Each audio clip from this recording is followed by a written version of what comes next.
मैथिली दुल्हन। इसके मनमोहक गीत जरूर सुने। यदि अच्छा लगा तो चैनल सब्सक्राइब जरूर करें।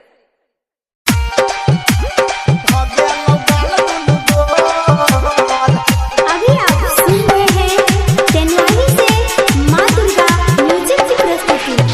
डीजे सरियम मजा बाजार, डीजे सरियम मजा बाजार।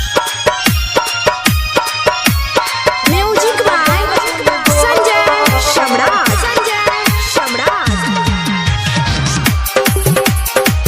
डीजे सरियम मजा बाजार। छोड़ी के हम केते ससुरा गइले, छोड़ी के हम केते ससुरा गइले हे मन ले न बतिया मोर। ये छौरी कोना किरी म लगेला, ये छौरी कोना किरी म लगेला, भगे लौगाल दुनु गोर। ये छौरी कोना किरी म लगेला, भगे लौ सामान तोहर गोर। छोड़ी के हम केते ससुरा गइले, छोड़ी के हम ससुरा गइले हे मन ले न बतिया मोर। ये छौरी कोना किरी म लगेला, ये छौरी कोना किरी म लगेला, भगे लौगाल दुनु गोर। ये छौरी कोना किरी म लगेला, भगे लौ सामान तोहर गोर। भगे लौगाल दुनु गोर। डीजे सरियम मजा बाजार।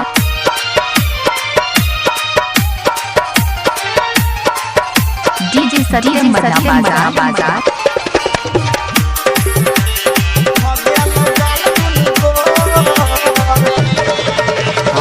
नैहर में मारै छला ये सटाइल, चल गेला ससुरा लेला जियो के मोबाइल।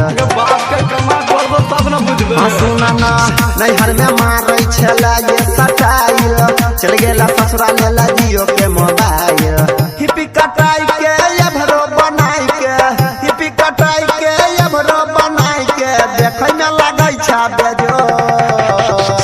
ये छौरी कोना किरी म लगेला, ये छौरी कोना किरी म लगेला, भगे लौगाल दुनु गोर।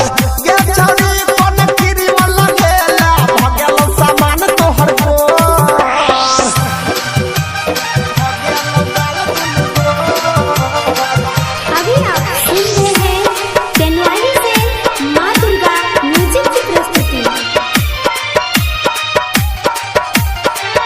डीजे सरियम मजा बाजार। डीजे सरियम मजा बाजार।